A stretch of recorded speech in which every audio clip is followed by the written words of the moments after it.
আমি দেবপ্রসাদ চৌধুরী পূর্ব বর্ধমান জেলার অন্তর্গত পূর্বস্থলী উত্তর বিধানসভার 1 নম্বর মণ্ডলের সহসভাপতি হিসেবে দায়িত্বভার গ্রহণ করেছি। আসন্ন লোকসভা নির্বাচন আর 3 মাসের ওপর বাকি আছে। এই লোকসভা নির্বাচনকে কেন্দ্র করে গোটা ভারতবর্ষের সমস্ত রাজনৈতিক দলের যে তৎপরতা শুরু হয়েছে, আমরা ভারতীয় জনতা পার্টির পক্ষ থেকে গোটা ভারতবর্ষে তো চলছেই, তৎসহ পশ্চিমবাংলাতেও আমাদের রাজ্য, জেলা এবং মণ্ডল স্তরের সমস্ত নেতৃবৃন্দ ইতিমধ্যেই বিভিন্ন কর্মসূচির মাধ্যমে তারা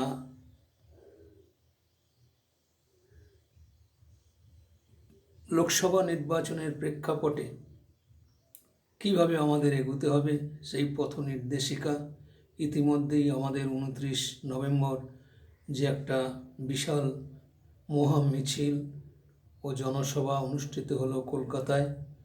আমি নিজেও সেখানে উপস্থিত ছিলাম। ওখানেই আমাদের শ্রদ্ধেয় স্বরাষ্ট্রমন্ত্রী অমিত শাহজি নির্দেশ মতো আমাদের এই কর্মসূচিগুলো সঠিকভাবে পালন করার যে নির্দেশ, তারই অংশ হিসেবে আমিও আমার যে YouTube channel DIndia @Debprasad Chowdhury 8131 এই চ্যানেলের মাধ্যমে আমার বক্তব্যের কিছু গুরুত্বপূর্ণ বিষয় আমি আমার কর্মীদের তথা জনসাধারণের উদ্দেশ্যে আমি কিছু বক্তব্য শুরু করছি।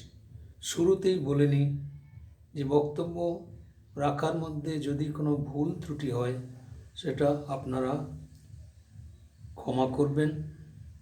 তো আমি বক্তব্যের শুরুতেই আমাদের বীর সন্ন্যাসী বীর সন্ন্যাসী স্বামী বিবেকানন্দর চরণে শ্রদ্ধার্ঘ্য নিবেদন করে তাঁর স্মরণে একটি সঙ্গীত আমি এখানে পরিবেশন করছি। অঞ্জলি লহমোর জীবের সেবায়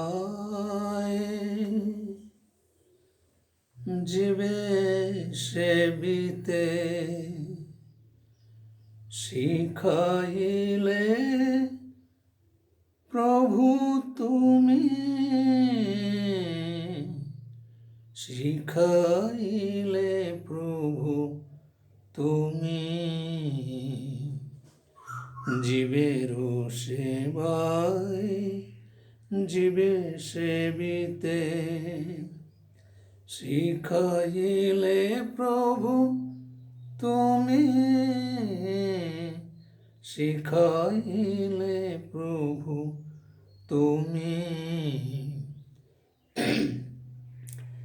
মাটির আসনে রুচিয়ায় অর্ঘ্য দেবতারে মোরা নমে, দেবতারে মোরা নমে, জীবের সেবায় জীবে সেবিতে স্বর্গ মর্ত দুই ভুবনের,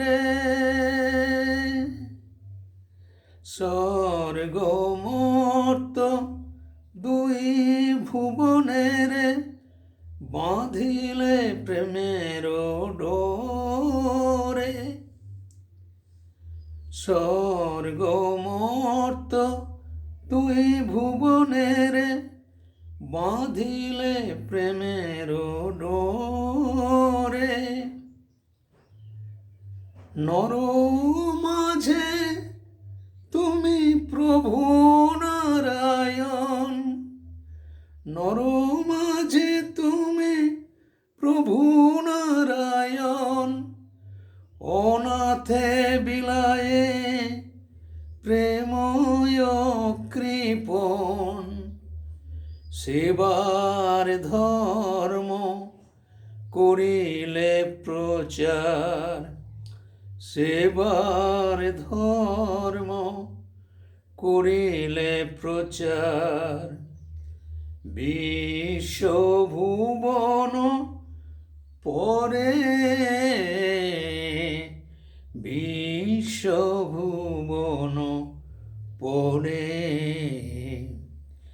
জীবের সেবায় জীবে সেবিতে, শিখাইলে প্রভু তুমি, শিখাইলে প্রভু তুমি। জাতি কুলার উচ্চ নিচে, সকলি বিভেদ নাশে। জাতি কুলার উচ্চ নিচে, সকলি বিভেদ নাশে। পরম পিতার সেবার অর্ঘ, প্রেময় ওঠে পরকাশে। জাতি কুলার উচ্চ নিচে, সকলি বিভেদ নাশে।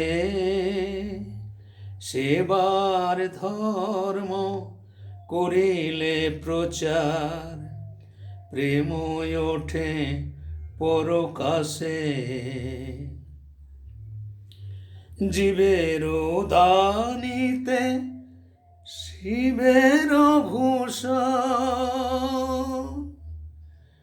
জীবের দানিতে শিবের ভূষণ। তুমি নিজে এলে নর নারায়ণ, জীবের দানিতে শিবের ভূষণ। তুমি নিজে এলে নর নারায়ণ, তোমারে বক্ষে করিয়া ধারণ, তোমারে বক্ষে করিয়া ধারণ। ধন্য দেশের মাটি, ধন্য দেশের মাটি। জীবের সেবায় জীবে সেবিতে, শিখাইলে প্রভু তুমি, শিখাইলে প্রভু তুমি। আমাদের পরম পূজ্য বিশ্ববরেণ্য বীর সন্ন্যাসী বিবেকানন্দকে শ্রদ্ধা জানালাম। এখন রাজনৈতিক প্রেক্ষাপটের ওপর বিশেষ কিছু বিষয় তুলে ধরার খুবই আশু প্রয়োজন বলে আমি মনে করি। তাই সর্বভারতীয় স্তরে রাজনৈতিক বক্তব্য রাখতে গেলে প্রথমেই যে দলটির কথা বলতে হয় সেই দলটির নাম হচ্ছে জাতীয় কংগ্রেস। বিগত 140 বছরেরও কাছাকাছি যে রাজনৈতিক দলটির বয়স, দীর্ঘদিন ধরে এই ভারতবর্ষের রাজনীতির মঞ্চে তাঁরা রাজনীতি করে চলেছেন। একটা সময় ছিল গোটা ভারতবর্ষের নাগরিকদের মধ্যে কংগ্রেসের প্রতি একটা এমন আনুগত্য ছিল যে কংগ্রেস দলটার অভ্যন্তরীণ বহু কিছু বিষয়ে বহু রাজনৈতিক নেতাদের মনের মধ্যে কোনো জায়গা পায়নি, যে বিষয়গুলো। অথচ এই দলটি দীর্ঘ 140 বছর ধরে রাজনীতি করে গেছে, গোটা ভারতবর্ষের জনগণকে ঠকিয়ে বিশ্বাসঘাতকতা করে দেশবাসীর সঙ্গে প্রতারণা করে তারা দীর্ঘদিন ধরে ভারতবর্ষের বুকে রাজনীতি করে গেছে। আমি কেন এই কথা বললাম, নিশ্চয়ই আপনাদের মধ্যে প্রশ্ন জাগবে। এই কথা এই জন্যে বললাম, 1947-এর 15ই আগস্ট ভারতবর্ষের যে স্বাধীনতা প্রাপ্তি এসেছিল, সেই স্বাধীনতা প্রাপ্তিরও পূর্বে যে দলটার স্রষ্টা হিসেবে কাজ করে চলে গেছে বিগত অনেকগুলি বছর ধরে, অ্যালান অক্টাভিয়ান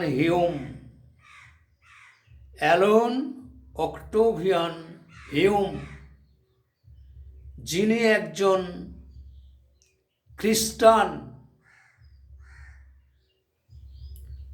সর্বভারতীয় ক্ষেত্রে তিনি সাধারণ সম্পাদকের দায়িত্বভার পালন করেছেন এবং কংগ্রেস দলকে পরিচালনা করেছেন।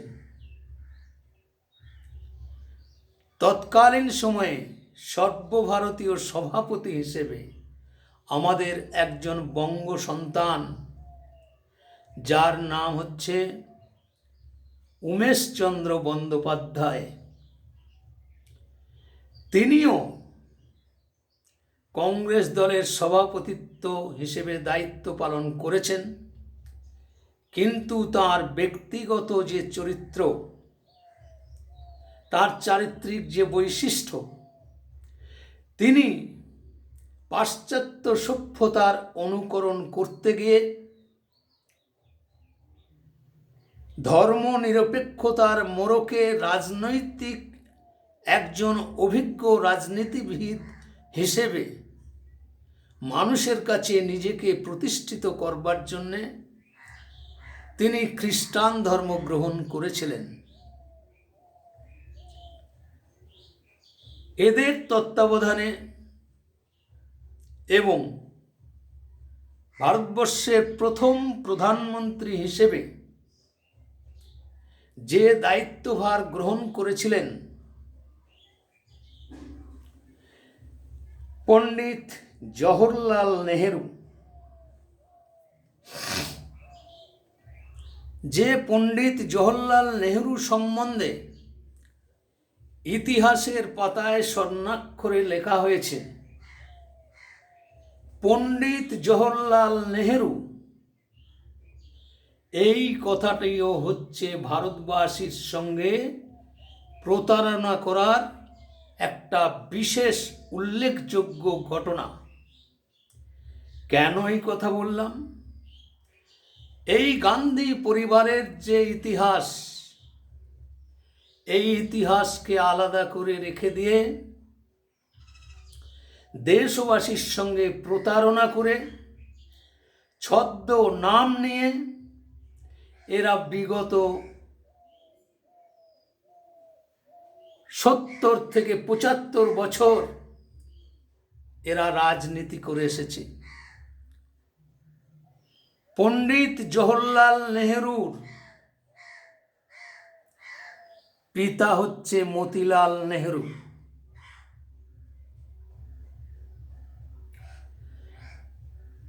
মতিলাল নেহেরুর পরিচয় আপনারা অনেকেই জানেন না।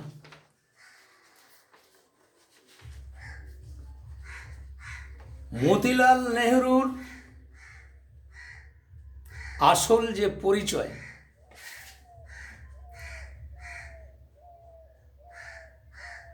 তৎকালীন সময়ে রাজনীতির প্রেক্ষাপটে মতিলাল নেহরুর বাবা হচ্ছে গঙ্গাধর নেহরু। তো গঙ্গাধর নেহরুর নাম কোথা থেকে এলো? গঙ্গাধর নেহরুর যে বংশ পরিচয় ইতিহাসে স্বর্ণাক্ষরে লেখা হয়েছে, এই গঙ্গাধর নেহরু তৎকালীন সময়ে নবাবের শাসনে নিজের নাম ছদ্মনাম নিয়েছে। গঙ্গাধর নেহরু নবাবদের শাসন থেকে বাঁচবার জন্যে ছদ্মনাম হচ্ছে গঙ্গাধর নেহরু। তাহলে তার আসল যে নাম, মুসলিম ধর্মের একজন, তার যে পিতার পরিচয় দেওয়া হয়েছে খান পরিবার, ফিরোজ খান, আজকেও এসছে মোবাইলের মধ্যে, আপনারা অনেকেই দেখে থাকবেন। তো এই গঙ্গাধর নেহরু এটাও হচ্ছে নাম পরিবর্তন করে তৎকালীন সময়ে নবাবদের হাত থেকে বাঁচবার জন্যে নতুন নামকরণ নিয়ে গঙ্গাধর নেহরু নাম নিয়ে ভারতবর্ষের রাজনীতিতে তারা কায়েম করেছে। তাহলে গঙ্গাধর নেহরুর পুত্র হচ্ছে মতিলাল নেহরু, মতিলাল নেহরুর পুত্র হচ্ছে জওহরলাল নেহরু, তার পুত্র হচ্ছে রাজীব গান্ধী, ইন্দিরা গান্ধী, সঞ্জয় গান্ধী। তাহলে ইন্দিরা গান্ধীর পুত্র হচ্ছে রাজীব গান্ধী, সঞ্জয় গান্ধী আর মানেকা গান্ধী। তাহলে জওহরলাল নেহরুর কন্যা হচ্ছে ইন্দিরা গান্ধী। ইন্দিরা গান্ধী নামটা পেল কি করে? বিবাহ সূত্রে সে আবদ্ধ হয়েছিল ফিরোজ খান বলে তাদেরই বাড়িতে একজন চাকরের কাজ করত। ফিরোজ খানের বাবা জন্মসূত্রে মুসলমান, ইন্দিরা গান্ধী বিয়ে করলো ফিরোজ খানকে, অথচ মহাত্মা গান্ধীর তত্ত্বাবধানে তার খান টাইটেল, এই বিয়ে নিয়ে অনেক নাটক হয়েছে, এই বিয়ে নিয়ে অনেক নাটক হয়েছে। সেই নাটক বিগত এতগুলো বছর ধরে মানুষের কাছে সেই নাটক তুলে ধরা হয়নি। পালিয়ে গিয়ে লন্ডনে গিয়ে বিয়ে করেছিল এবং গান্ধীর তৎপরতায় দত্তক নিয়ে তার নামের পদবি চেঞ্জ করে দিয়েছে। আর পণ্ডিত জওহরলাল নেহরু, উনি তো নিজে বলতেন আমাকে পণ্ডিত বলো না, আমাকে গাধা বলো, কারণ পণ্ডিত উপাধিতে জওহরলাল নেহরুর নাকি প্রচণ্ড কষ্ট হতো।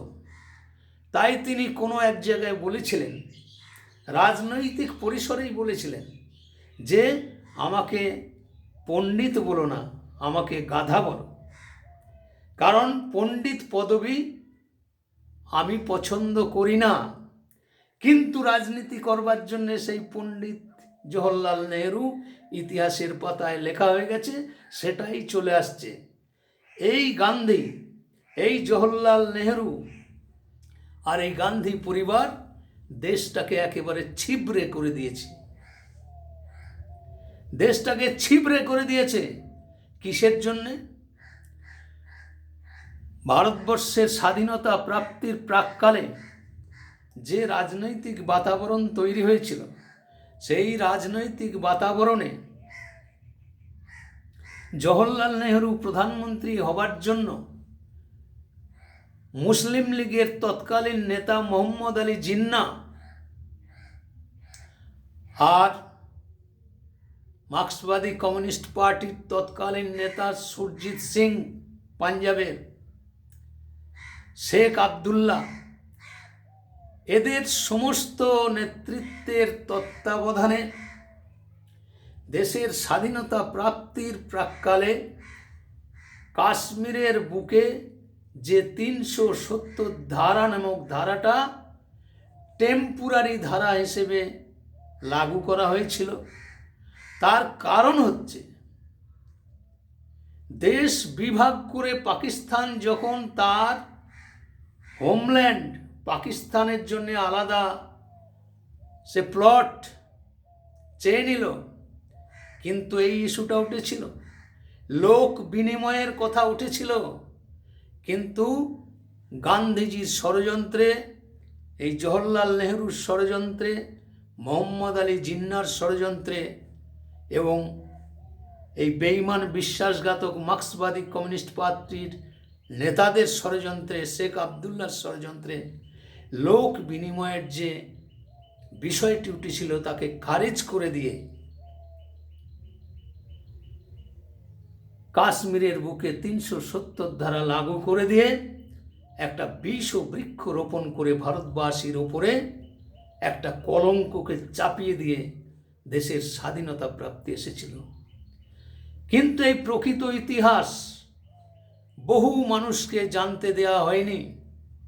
তার কারণ সংবিধান রচয়িতা ডক্টর বি আর আম্বেদকর যে সংবিধান রচনা করেছেন ভারতবর্ষে, এই সংবিধান রচনার মধ্যেও এরা চাপ সৃষ্টি করেছিল সেকুলারিজমের তত্ত্বটা সংবিধানে ঢুকিয়ে দেওয়ার।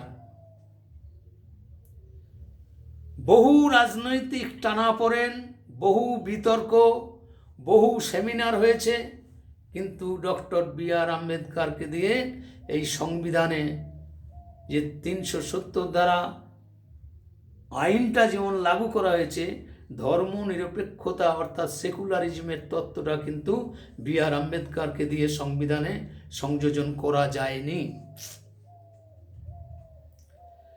তো ৩৭০ ধারা লাগু হওয়ার পর, যেটা টেম্পোরারি ছিল, কাশ্মীরের মুসলমানদেরকে বিশেষ সুবিধা পাইয়ে দেবার জন্য এই ধারাটা লাগু করা হয়েছিল।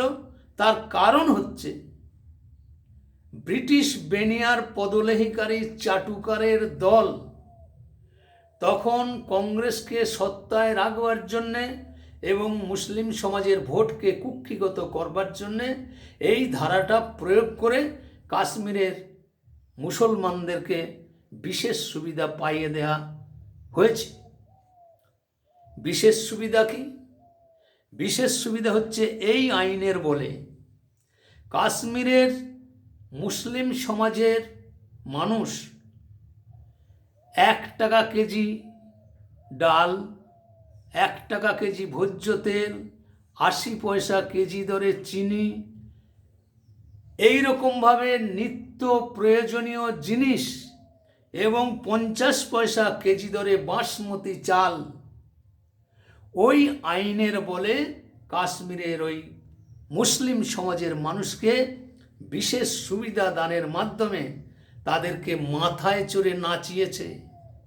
আর কাশ্মীরের এই জামাইয়াদর পেয়ে তারা একটা জঙ্গির জন্ম দিয়েছে। আর ভারতবর্ষের উপরে নানা রকম নাশকতামূলক কাজ তারা দীর্ঘদিন ধরে করে এসেছে। কিন্তু আমাদের প্রাণপুরুষ ভারতীয় জনতা পার্টির প্রাণপুরুষ, আমার পিছনেই দেখতে পাচ্ছেন তার প্রতিকৃতি, বাংলার বাঘ স্যার আশুতোষ মুখোপাধ্যায়ের যোগ্য সন্তান ভারত কেশরী ডক্টর শ্যামাপ্রসাদ মুখার্জির তত্ত্বাবধানে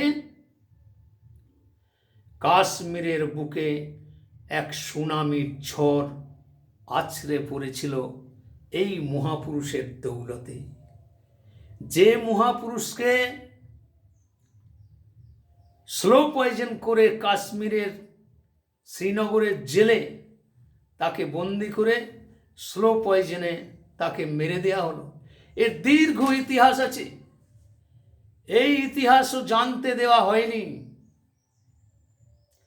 কাশ্মীরে 370 ধারা বাতিল, তার সঙ্গে সঙ্গে ওনার যে রাজনৈতিক, উনি তৎকালীন সময়ে জনসংঘের সর্বভারতীয় দায়িত্বপ্রাপ্ত একজন কাণ্ডারি ছিলেন এবং ওনার তৎকালীন সময়ের যে রাজনৈতিক এজেন্ডার মধ্যে উনি রেখেছিলেন ভারতবর্ষের যে স্বাধীনতা হয়েছে, কাশ্মীরের জন্য আলাদা প্রধানমন্ত্রী, কাশ্মীরের জন্য আলাদা নিশান, আলাদা প্রধান, আলাদা বিধান, এই যে বিশেষ সুবিধার ব্যাপারটা উনি ভালোভাবে নেননি। তাই তিনি জওহরলাল নেহরুর মন্ত্রিসভা থেকে পদত্যাগ করেছিলেন। ইতিহাসের আরেকটি কুরুচিকর একটা বিষয় যেটা আপনাদেরকে জানতেই দেওয়া হয়নি, এই কয়েকদিন আগে, আমিও জানতাম না, এই কয়েকদিন আগে এই যে আমার হাতে যে ছবিটা, আমি এই যে ছবিটা তুলে ধরছি, এই ছবিটা দেখলেই বুঝতে পারবেন এটা কার ছবি। এটা হচ্ছে পণ্ডিত জওহরলাল নেহরুর আর একজন আদিবাসী মহিলাকে বিয়ে করেছিলেন এই কদিন আগে। ওই মহিলা মারা গেলেন। আজকে ইন্টারনেটের যুগে, ডিজিটাল ইন্ডিয়ার যুগে, আজকে এই যে গোপন তথ্য আজকে মানুষের সামনে চলে এসেছে। কি আছে? দীর্ঘ 64 বছর নির্বাসনে থাকার পরে নেহরুর বউ দুনিয়া ছাড়লেন।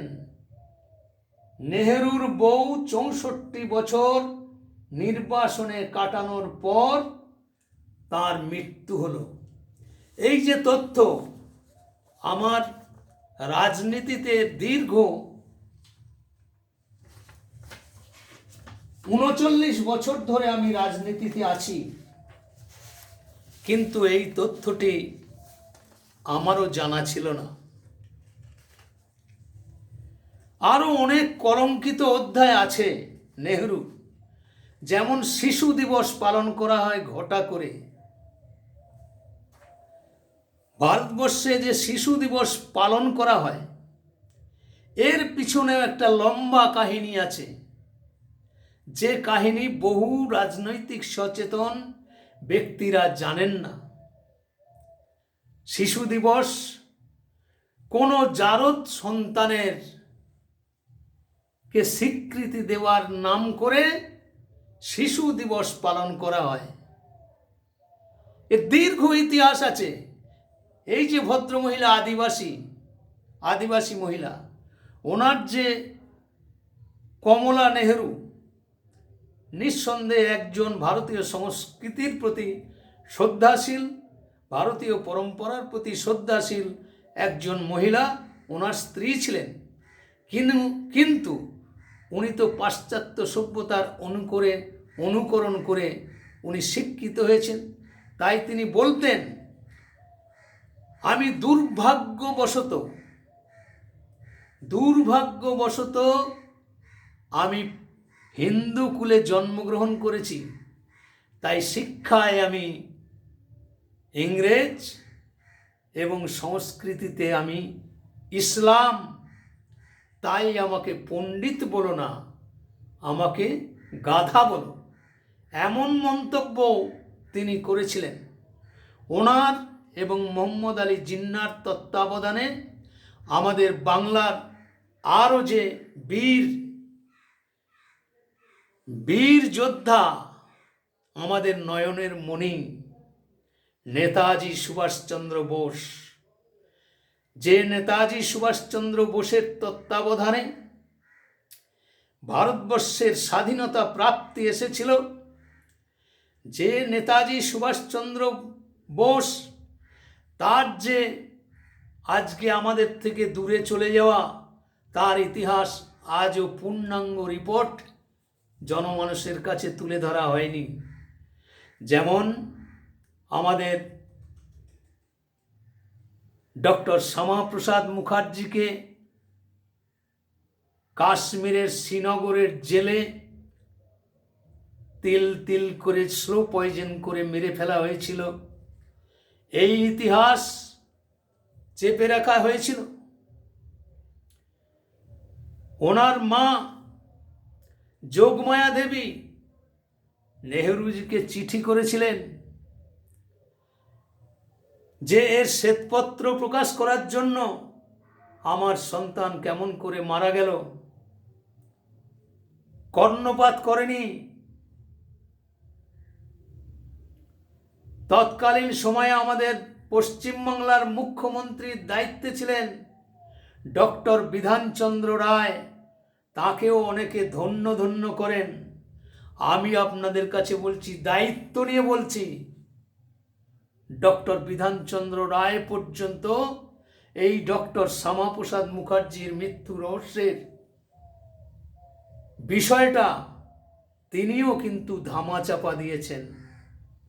রাজনৈতিক নোংরামির এমন পর্যায়ে কংগ্রেস দলটা গোটা দেশকে পরিচালনা করেছে, তার বহু ইতিহাস আছে। তো সেই বহু ইতিহাস বলতে গেলে বহু সময়ের প্রয়োজন। আর আমি এই মোবাইলের মধ্যে যে বক্তব্য রাখছি, এই কংগ্রেসের দীর্ঘ ইতিহাসের কাহিনী বলা সম্ভব নয়।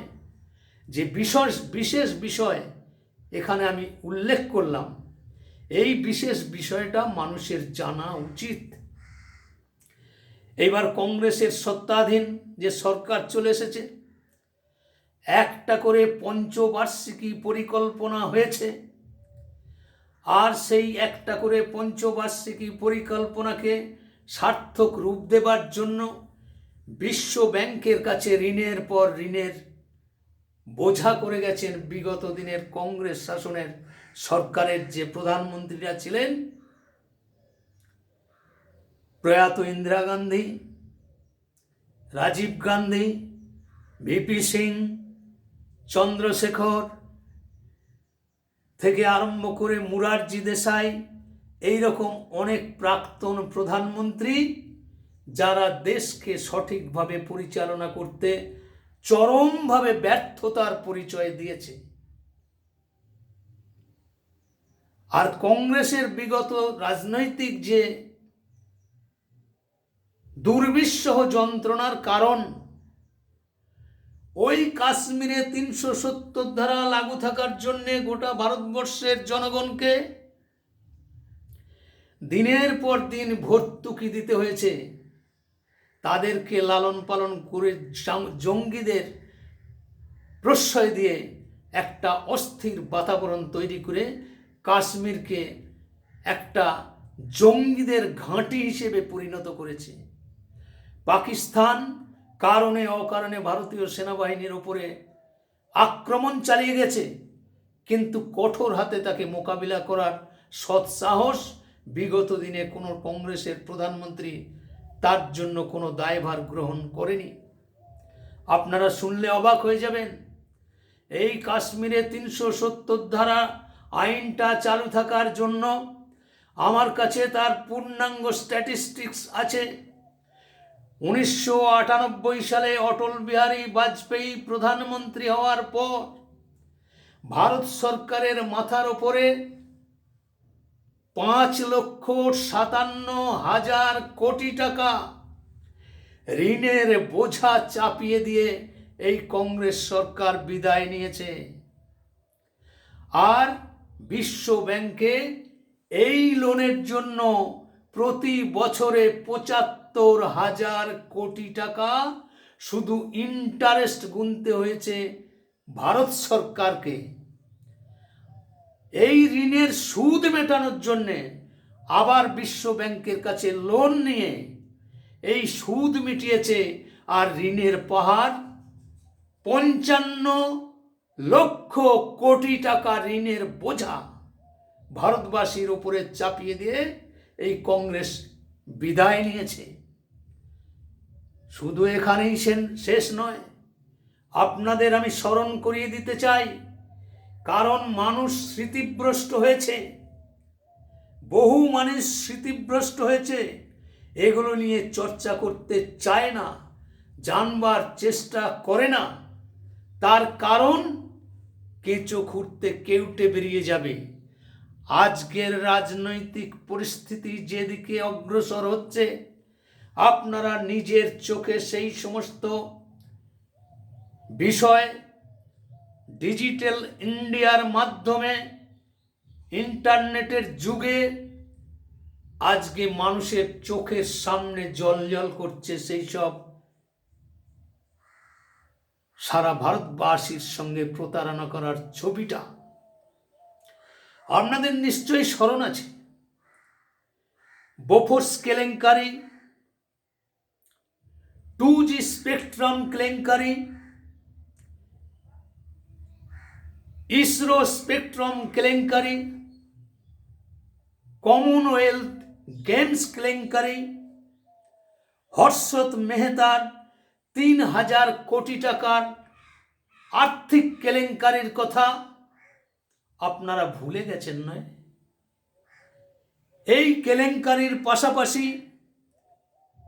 বিশ্বের বিভিন্ন ব্যাংকে, বিশেষ করে সুইস ব্যাংকে ভারতবর্ষের মানুষের করের টাকা এবং গরিব মানুষের উন্নয়নের টাকা বিশ্ব ব্যাংক থেকে বিশ্বের সুইজারল্যান্ডের সুইস ব্যাংকে গচ্ছিত করে রেখেছেন এই কংগ্রেসী নেতারা, যেটা আমাদের শ্রদ্ধেয় বরিষ্ঠ নেতা লালকৃষ্ণ আদবানি, আপনাদের স্মরণ করিয়ে দিই, লোকসভায় তখন বিরোধী আসনে থাকাকালীন লালকৃষ্ণ আদবানির নেতৃত্বে গোটা ভারতবর্ষব্যাপী জনচেতনা রথ বার করেছিলেন এবং এই জনচেতনা রথ পরিক্রমার মাধ্যমে গোটা ভারতবর্ষের মানুষকে সচেতন করবার জন্যে তিনি উদ্যোগ নিয়েছিলেন এবং কংগ্রেসি শাসনের মধ্যে যে সমস্ত কেলেঙ্কারিগুলো হয়েছিল সেই কেলেঙ্কারিগুলো সিবিআই এবং ইডির তত্ত্বাবধানে যাতে তদন্ত হয় তার জন্যে তিনি সেই জনচেতনা রথ বার করেছিলেন। উনি হিসাব দিয়েছিলেন যে টাকা 23 লক্ষ কোটি টাকা, এটা লোকসভাতেও চর্চিত বিষয়, 23 লক্ষ কোটি টাকা ওই সুইস ব্যাংকে, বিশ্বের আরও বিভিন্ন ব্যাংকে এই কংগ্রেসি নেতাদের টাকা গচ্ছিত ছিল এবং উনি হিসেব করে দেখিয়ে দিয়েছিলেন এই টাকা যদি ফেরত আনতে পারা যায় তাহলে গোটা ভারতবর্ষের মানুষ ওই প্রতিটি পঞ্চায়েত থেকে আরম্ভ করে ব্লক থেকে জেলা পরিষদ থেকে এত উন্নয়ন সম্ভব, উন্নয়নের কাজ করতে করতে ক্লান্ত হয়ে পড়বে। উনি হিসেব করে দেখিয়ে দিয়েছিলেন যে ভারতবর্ষের তৎকালীন সময়ে যে হিসাব দিয়েছিলেন প্রায় 6,20,000-এর ওপরে গ্রাম, এই গ্রামের প্রত্যেকটি পঞ্চায়েতকে বছরে 60,000 কোটি টাকার পাবার মতো ব্যবস্থা, প্রত্যেকটা পঞ্চায়েতের হাতে 60,000 কোটি টাকা বার্ষিক যোজনা হিসেবে বরাদ্দ করবার মতো পরিস্থিতি বিশ্লেষণ করেছিলেন এবং লোকসভায় এটা নিয়ে বহুত বিতর্ক করেছিলেন, অনেক চর্চা হয়েছে এবং এই তদন্ত সিবিআইয়ের হাতে তুলে দেবার জন্যে তিনি এক বিশাল প্রক্রিয়ার মাধ্যমে জনচেতনা রথ তিনি বার করেছিলেন। আমাদের বর্তমান প্রধানমন্ত্রী নরেন্দ্র দামোদর দাস প্রধানমন্ত্রী হওয়ার পরে উনি বলেছিলেন যে কালাধন যদি আপোষ আসে, মানে এই কালাধন লালকৃষ্ণ আদবানিজির কথার রেশ ধরে মোদিজিও বলেছিলেন এই টাকা যদি উদ্ধার হয় তাহলে প্রতিটি ভারতবাসীর অ্যাকাউন্টে 15 লক্ষ টাকা করে দেয়া যেতে পারে। দেব এই কথা বলেননি, যদি কালাধন উদ্ধার করা যায় তাহলে প্রতিটি ভারতবাসীর অ্যাকাউন্টে 15 লক্ষ টাকা করে দেওয়ার ব্যবস্থা হতে পারে, যেমন লালকৃষ্ণ আদবানি বলেছিলেন। কিন্তু সেই টাকার খুব যৎসামান্য টাকা উনি আদায় করতে সক্ষম হয়েছেন।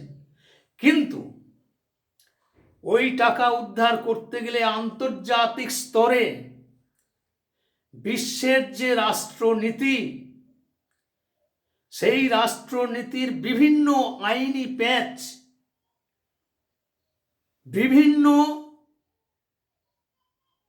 বিষয়ের ওপরে তার একটা রিলেটেড বিষয় আছে, যার জন্যে উনি চাইলেও সেই টাকাকে উদ্ধার করতে পারেননি। কিন্তু সেই প্রক্রিয়ায় উনি অনেকগুলো পদক্ষেপ নিয়েছেন এবং প্রায় 4 লক্ষ কোটির কাছাকাছি উনি উদ্ধার করতে সক্ষম হয়েছেন। কিন্তু এই প্রকৃত ইতিহাস এবং সত্য মানুষ জানে না, তাই ওনাকে কটাক্ষ করতেও ছাড়েন না। তো আমি আমাদের বর্তমান প্রধানমন্ত্রী সম্পর্কে আমি পরে আসব। আমি যেহেতু কংগ্রেস দলের নাম নিয়ে তার যে বিগত দিনের কেলেঙ্কারির কথাগুলো বললাম, বোফোর্স কেলেঙ্কারি, 2G স্পেকট্রাম কেলেঙ্কারি, কি 2G স্পেকট্রাম কেলেঙ্কারিতে 1,86,000 কোটি টাকার 2G স্পেকট্রাম কেলেঙ্কারিতে 1,86,000 কোটি টাকার কেলেঙ্কারি সিবিআই তদন্তে ধরা পড়ল। এর যে তত্ত্বাবধানে ছিল তামিলনাড়ুর, অন্ধ্রপ্রদেশের একজন রাজা, রাজা তিনি দীর্ঘদিন, কানিমোঝি, এরা কিন্তু জেল খেটেছেন। এই ঘটনা আপনারা জানেন। পি চিদম্বরম, উনিও জেল খেটেছেন। এ ঘটনা নিশ্চয়ই আপনারা জানেন। তাই সিবিআই বসে নাই। সিবিআই রন্ধ্রে রন্ধ্রে যেখানে যেখানে ঘুণ লেগেছে তাকে উদ্ধার করবার বিশাল প্রক্রিয়ার মাধ্যমে আজকে তারা কাজ করে চলেছে। বহু জায়গায় বহু সম্পত্তি উদ্ধার হয়েছে। দাউদ ইব্রাহিম, বোম্বের ডন দাউদ ইব্রাহিম, তার সম্পত্তিও কবজা করেছে আমাদের মোদিজির তত্ত্বাবধানে। বোম্বে এবং বিভিন্ন রাজ্যে তার যে ছত্রছায়া, তার যে ডনেদের যে সাম্রাজ্য, সেই সাম্রাজ্যের ওপরেও কিন্তু হস্তক্ষেপ করেছে। আপনাদের আরও স্মরণ করিয়ে দিই, মেহুল চোকসি, যে মেহুল চোকসিকে নিয়ে এই তৃণমূলের নেতারা, সিপিএমের নেতারা, কংগ্রেসের নেতারা কটাক্ষ করছেন, সেই মেহুল চোকসি কিন্তু, তাকে কিন্তু মোদিজি কোনো লোন দেয়নি। বিজয় মালিয়া যে দেশ ছেড়ে পালিয়ে গেছে, মোদিজির আমলে পাঞ্জাব ন্যাশনাল ব্যাংক থেকে লোন পাইয়ে দেওয়ার জন্যে তদবির করেছিল প্রাক্তন প্রধানমন্ত্রী মনমোহন সিং। তার নামটা উচ্চারণ করে না। এই শয়তানগুলো বলে দূরদর্শনে আর্গুমেন্টে বলে বিজয় মালিয়া চলে গেল দেশের টাকা মেরে দিয়ে, মেহুল চোকসি চলে গেল বিদেশে, তারাও কেউ রেহাই পায়নি। মোদিজির তীক্ষ্ণ নজর আছে। বিজয় মালিয়ারও সম্পত্তি ক্রোক করা হয়েছে। মেহুল চোকসির প্রাসাদোপম রাজপ্রাসাদ, তার সেগুলো কবজা করা হয়েছে। কাজেই চোরেদের বন্ধুদের খুব আস্ফালন ছিল, সেই আস্ফালন ইতিমধ্যে বন্ধ হয়েছে। তাই কংগ্রেসের কুকীর্তির কাহিনী, এই কংগ্রেসের বর্তমান যে নেতা সোনিয়া গান্ধী, রাহুল গান্ধী, এই রাহুল গান্ধীরও জেলে থাকবার কথায় মোদিজির দৌলতে আজকে জামিনে ঘুরছে। সোনিয়া গান্ধীও মোদিজির দৌলতে আজকে রাজনীতি করছে। যে কোনো মুহূর্তে এদের জেল যাওয়ার মতো প্রক্রিয়ায় অলরেডি সুপ্রিম কোর্টের নির্দেশে তাদের জেলে থাকবারই কথা। রাজনৈতিক প্রতিহিংসা পরায়ণতার কথা বলে যারা মোদিজিকে কটাক্ষ করেন, চিনে নিন মোদিজিকে। আজকে রাহুল গান্ধী, সেও বহু কেলেঙ্কারির সঙ্গে যুক্ত। সোনিয়া গান্ধী বহু লক্ষ লক্ষ কোটি কোটি টাকার মালিক। কি তার সোর্স অফ ইনকাম জানেন আপনারা? রাহুল গান্ধী কি করেন? কোনো চাকরি করেন না ব্যবসা করেন নাকি ওকালতি করেন? কি করেন? তার দৈনিক রোজগারের ব্যবস্থা কি? গান্ধী পরিবারের লক্ষ লক্ষ কোটি কোটি টাকা তারা নিজেদের আওতায় রেখে দিয়েছে, মানুষকে ধোকা দিয়ে, গরিব মানুষের উন্নয়নকে স্তব্ধ করে দিয়ে, চুরি করে। এমনকি প্রিয়াঙ্কা বড়রা, তার যে জামাই, তারও জেল অনিবার্য। ইতিমধ্যেই সুপ্রিম কোর্টের গুতুনি খেয়েছে। জমি কেনা বেচার ব্যাপারে তাদের যে হস্তক্ষেপ হরিয়ানায়, সে ঘটনাও কি আপনারা ভুলে গেছেন? ইতিহাস শুনতে শুনতে আপনারা পাগল হয়ে যাবেন। আমার কাছে এত তথ্য আছে, এই ইতিহাস আমি একটা একটা করে সমস্ত প্রমাণ সহ আমি বলবার মতো ক্ষমতা রাখি। তাই কংগ্রেসের এই যে দ্বিচারিতার রাজনীতি আপনারা ইতিমধ্যেই মর্মে মর্মে উপলব্ধি করেছেন। আজকে কংগ্রেস মুক্ত ভারত গড়বার যে সংকল্প নিয়েছেন আমাদের প্রধানমন্ত্রী, বিশ্ববরেণ্য যশস্বী প্রধানমন্ত্রী, তিনি একটার পর একটা পদক্ষেপ নিয়ে এগিয়ে চলেছেন ভারতবাসীকে শান্তি এবং সুস্থ এবং তাদের সামর্থ্যকে যথেষ্ট মর্যাদা দিয়ে তিনি আজকে রাজনৈতিক যে এজেন্ডা তিনি মানুষের লক্ষ্যমাত্রা হিসেবে রেখেছেন, সবকা সাথ সবকা বিকাশ সকলের বিশ্বাস, এই যে নীতিকে পাথেয় করে আমাদের প্রধানমন্ত্রী আজকে দুটো টার্মসের ওনার প্রধানমন্ত্রী হয়ে গেল। আবার একটা লোকসভা নির্বাচন দোরগোড়ায় করা নাড়ছে। তো এর মাঝের যে রাজনৈতিক পরিস্থিতি, আমাদের প্রাক্তন প্রধানমন্ত্রী, ভারতীয় জনতা পার্টির প্রথম প্রধানমন্ত্রী হিসেবে যিনি শপথ গ্রহণ করেছিলেন, আপনাদের নিশ্চয়ই স্মরণ আছে। 13 দিনের প্রধানমন্ত্রী, 13 মাসের প্রধানমন্ত্রী, তারপরে 6 বছরের প্রধানমন্ত্রী আমাদের প্রয়াত ভারতরত্ন অটল বিহারী বাজপেয়ী। অটল বিহারী বাজপেয়ীর ওই যে দীর্ঘ প্রায় 6 বছরের ওপরে তার যে প্রধানমন্ত্রিত্বকাল, ওই প্রধানমন্ত্রিত্বকালে উনি প্রমাণ করে দিয়েছেন যে দেশ কেমনভাবে চালাতে হয়। অটল বিহারী বাজপেয়ী চোখে আঙুল দিয়ে দেখিয়ে দিয়ে গেছেন। আমি শুরুতেই বলেছিলাম না যে 5,57,000 কোটি টাকা যে বিদেশি এবং অভ্যন্তরীণ ঋণের বোঝা, সেই ঋণের বোঝাকে কমানোর জন্যে অটল বিহারী বাজপেয়ী প্রথম পদক্ষেপ নিলেন। সেই পদক্ষেপ যে ডক্টর শ্যামাপ্রসাদ মুখার্জির যে মন্ত্র শিষ্য অটল বিহারী বাজপেয়ী, ভারতীয় জনতা পার্টির প্রথম সভাপতি হিসেবে অটল বিহারী বাজপেয়ী দায়িত্ব নিয়েছিলেন, ওই নীতিকে অনুসরণ করে উনিও চেয়েছিলেন গোটা ভারতবর্ষের প্রতিটি রাজ্যের মানুষের জন্য এক প্রধান এক বিধান, এক নিশান, ঋণ মুক্ত কৃষাণ।